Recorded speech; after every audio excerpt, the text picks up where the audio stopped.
that. And getting them in. Okay. Not quite going to be able to get the teams yet, but you know what?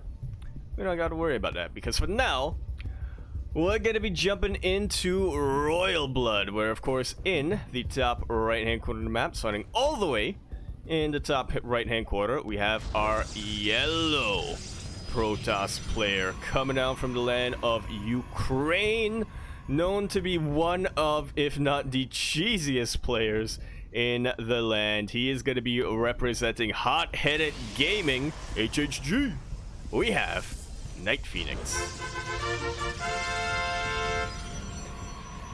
And spotting over here in the bottom left-hand corner of the map, spotting all the way in the bottom left-hand corner, we have our blue Terran player coming down from the land of Russia. He, of course, is going to be representing Storm Gaming, PSG.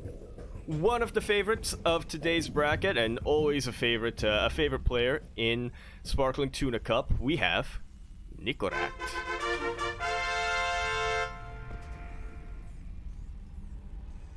And once again,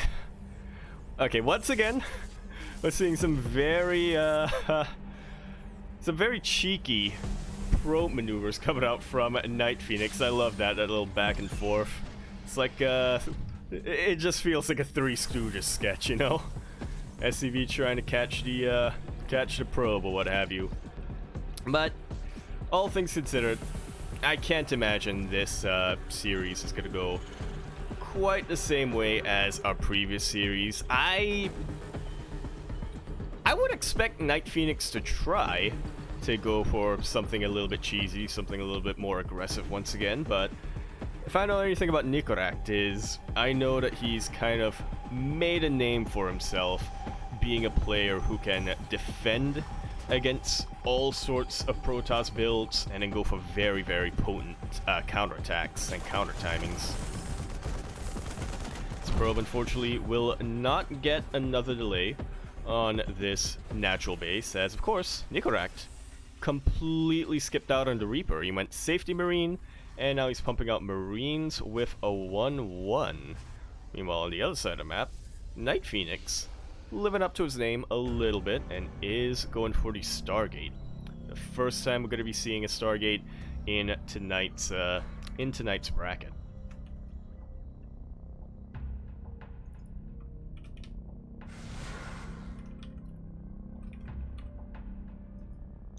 As meanwhile, players just doing standard PvT things. Adept coming out to scout a little bit, try to figure out what's going on. Does see a lot of Marines and does see the reactor on the barracks, so that should be a little bit of a tell here for NightPhoenix. He should anticipate aggression coming his way. How he chooses to respond to that? Phoenixes. Because of course it's going to be Phoenixes. What else is NightPhoenix going to build? Oracles? I don't think I've ever seen NightPhoenix build a single Oracle. I'm probably wrong on that, but you know what? I'm sticking to my guns. I have never seen... his Oracle key is completely unbound, is what I'm going to say. But, yeah, dives in a little bit.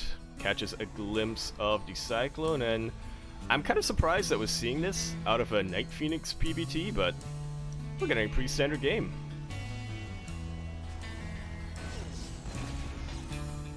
As a matter of fact, seems like Nicoract is actually going to take the initiative here and be the aggressor, moving across the map with Cyclones and Marines. Now, of course, these are vanilla Marines. Nicoract didn't go for any sort of very committed opening. This is meant more to try to contain the Protoss player onto bases. If I'm reading the rationale behind this right. These Phoenixes, however, are going to put a massive dent in those plans. That Immortal is going to put an even bigger dent in the plans. A lot of Marines starting to get lifted up, as of course you don't really need to lift up a Cyclone if you have an Immortal. The Immortal can tank a couple of shots and can take it out itself. Yeah, this opening has not been a success, to say the least, for Nicoract. It really didn't get a lot done. Nicoract being very aggressive, trying to pounce on top of the Protoss army, and yeah, now NightPhoenix just has... It just takes the opportunity to go across the map and reciprocate that damage. And by the time he comes across the map, Immortal, yep, we'll have Guardian Shell off of cooldown. And he also has these Phoenixes, of course, if he needs to lift up any of his tanks. We'll have to be a little bit concerned about the bunker. Even though Immortals are the bunker buster unit, when it's down to half health, you don't want to be taking too many chances. Here comes NightPhoenix diving in, diving on top of that tank, and he will be able to take it out, but the Marines in the bunker are able to deal with the majority of the ground army. We do have a War Prism now to reinforce this, though, and to just completely bypass the static defenses of Nicoract. More and more reinforcements are getting warped in. If Stim goes down, that's already going to be a victory here for NightPhoenix, but he wants to take this all the way. He knows that there's barely an army, and barely any Terran in the army remaining, and he wants to kill as many SCVs, destroy as much economy before he needs to back away. And he's still not done, by the way. He still wants to reinforce more and more Zealots. He did also get a Robo Bay behind this, and that is way too much momentum for a Terran player to deal with. GG is called, and NightPhoenix will take yet another very quick 1-0 lead in this best of 3 series.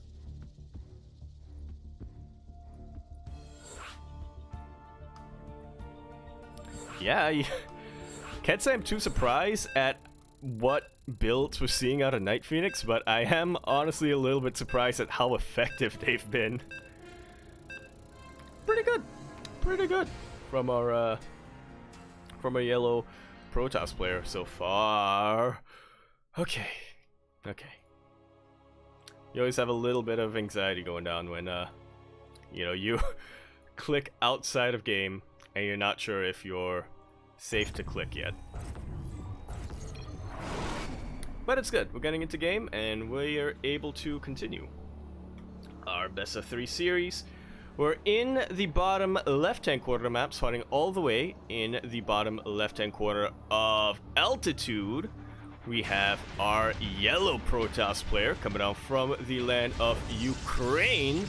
He, of course, is going to be representing Hot-Headed Gaming, HHG. And he has absolutely no time to waste today. He is NightPhoenix. And spawning over here in the top right-hand corner of the map, spawning all the way in the top right-hand corner, we have our blue Terran player coming out from the land of Russia. He, of course, is going to be representing Storm Gaming instead, PSG. He is a favorite, but stumbling a little bit, Nicoract. Beautiful. There's just something about... Look, as a viewer, I love hearing the fanfare when the player intros are coming down. But when your production, when you have the power over the fanfare, that is a high, let me tell you. That is quite a feeling and quite an experience that you get. But in the meantime, we're loading into a much larger map in this current map pool.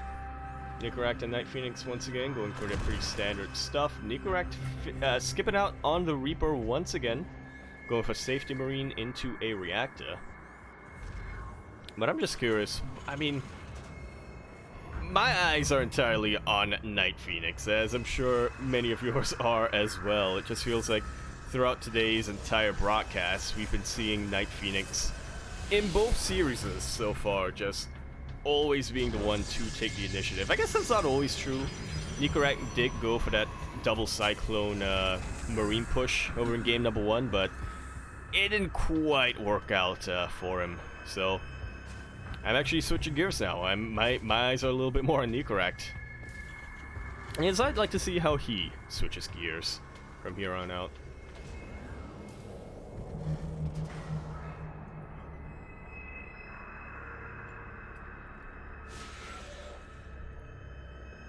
Pretty standard stuff coming down once again.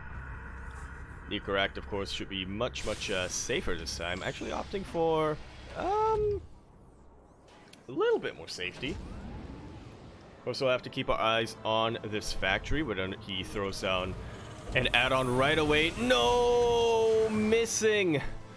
The depot raise just by a few seconds will allow this adept to slip on in and will allow it to get a little bit of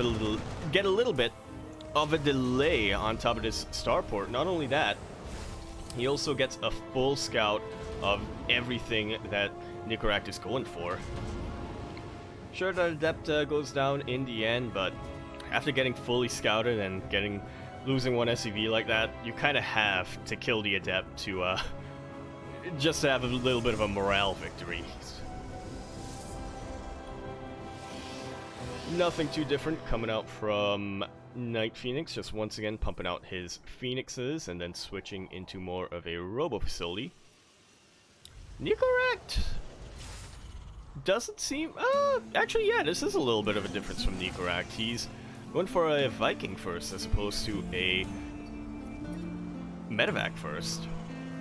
This, of course, signals to me that he wants to be a little bit more defensive, but you definitely have a lot of options as with this Viking as the game goes on. If you scout your opponent, you see that they're going for Colossus. You can just continue to build Vikings to help you out a little bit to counter that particular unit. Otherwise, you know, maybe you want to seek him around to a mineral line, drop him to kill a couple of probes. Nicoract does scan, and he scouts the Stargate, but not the Robo Facility. The Robo Facility or the Robo Bay, now being made by NightPhoenix. Hey, splitting up his deck a little bit, just trying to make sure that the cards are always on his hands. He's always able to, you know, be able to have something hidden up his sleeve. Base is now going around for a very important scout. This is the timing for a Terran player to decide, am I gonna build a third base or am I gonna just focus on, you know, trying to get a timing? And Nicoract is focusing entirely on that timing. eBay is on the way, as well as the additional 2 Raxes. No research just yet, but we can expect that very soon. Skipping out on the Raven this time, which will mean that he's not going to have as much utility when the fight does go down, but because he's getting all these Vikings, he's going to have more DPS anyway. You know, especially against these Colossus that are coming down. As I'm kind of shocked to say this, but we're actually seeing a macro game in a PvT with NightPhoenix. You know, Nicoract is doing standard things, you know, gonna go for the timing push, but he's not all in by any means, going for this third base that did get scouted by NightPhoenix. And NightPhoenix, on the other hand, will be playing a lot more defensive. Not only did he go for an expansion, but yeah, he decided very early on to go for the Robo Bay. He's getting pumping Colossus out, restrict thermal lands, the whole works. Everything you need to defend against a Terran bio push. Some Protoss players, they do like to, you know, once they get 2 or 3 Colossus, they do like to throw in a Templar Archives just to really diversify that, but at this stage of the game, all you really need is Colossus. Colossus and Charge. Which, of course, is what NightPhoenix is going for. It's definitely one of these moments where, yep, you can see the movement coming out from the Terran player. You're anticipating a move out coming out from them, and you know that the success or failure of this initial Terran push is going to determine how the rest of the game shapes up. Nicoract, of course, he has a little bit of a safety net in that third base. He will be able to keep the game going if this push doesn't kill or cripple NightPhoenix yet.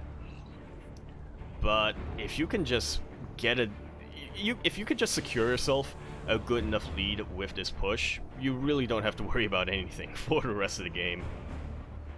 It's also why it's really important for NightPhoenix to be as active as possible with these Phoenixes. You know, if he can catch reinforcements, that's gonna be good. If he can, you know, delay a timing from Nicoract for as long as possible, that's gonna be good. And it looks like he's already been able to delay a timing coming out from Nicoract. I'm kind of scratching my head a little bit as to Nicoract's new passivity. I guess he did scan and saw 3 Colossus, so he decided he didn't really want to risk fighting them. But it's definitely possible if you wanted to. Nicoract, of course, because of this, he's gonna have to switch gears and he's gonna have to play a little bit more greedy, which is kind of what he's doing right now. He's focusing a lot on SCV production. He is sending out little drops, not to really, you know, not to really take out a base or anything like that, but just to deal little bits of damage here and there. He's being very active with this double medevac drop.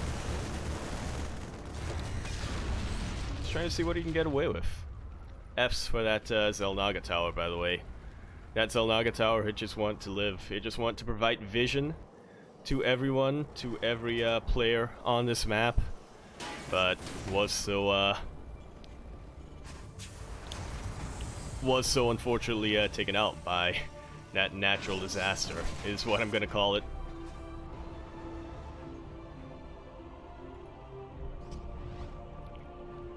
And as we get into the mid stage of the PvT, this is where things start to get a little bit interesting, because of course the Protoss player wants to switch gears. We see pretty much a complete reversal of the dynamic, where now it's time for the Terran player to be more defensive, and it's time for the Protoss player to try to contain the Terran for as long as possible. Major fight is starting to go down! A little bit of drop frames, which is unfortunate, but not the worst thing in the world.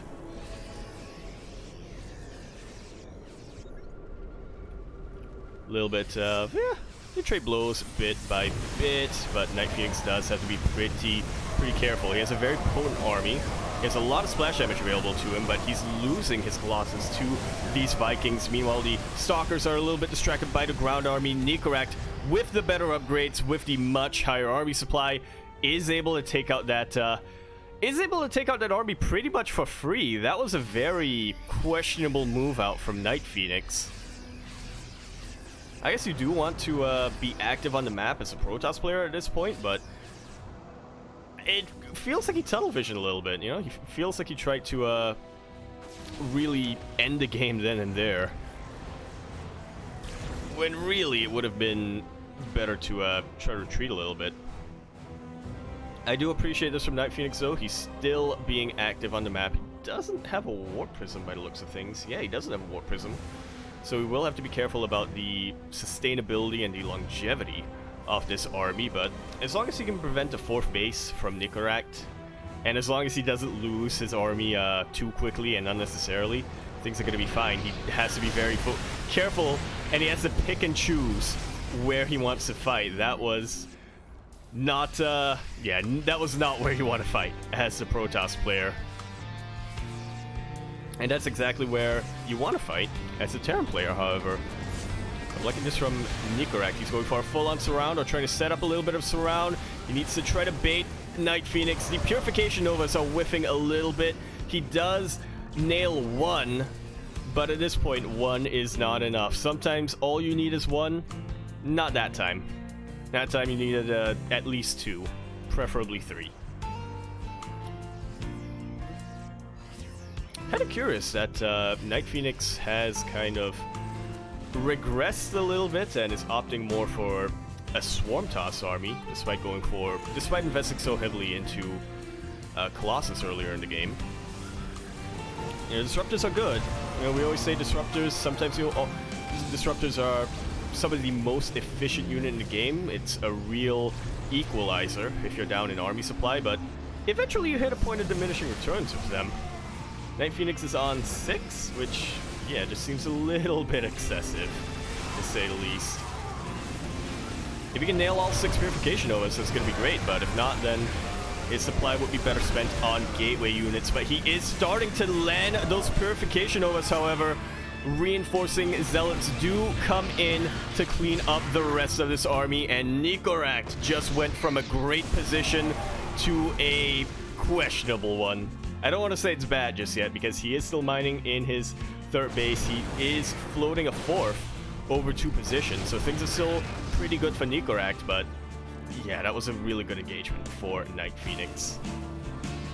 And he wants more. You know he wants more. And so to sustain more, he's going to grab a 5th base.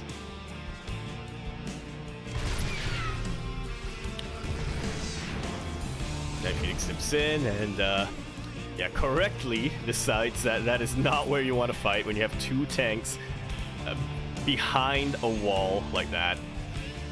It's not a good idea, but a good position to fight as a Protoss player would be an exposed expansion that hasn't been turned into a planetary fortress just yet. NightPhoenix gets a full surround on top of his army by blinking his stalkers forward, but a hot pickup will allow them to survive, but not if they die while they're in the medevacs. That was very decisive from NightPhoenix, and with that, he is able to take this series 2-0.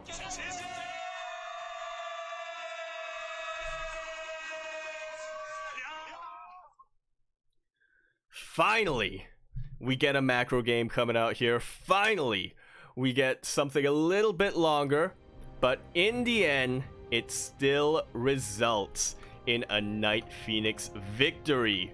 Very, very well played by him. Looked a little bit shaky at times, you know. Nicoract looked very, very solid at throughout that game.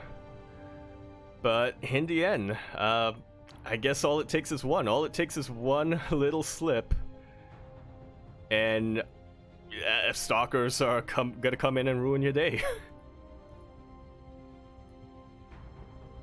Very well played. Very, very well played. Again, Nicoract, one of the favorites.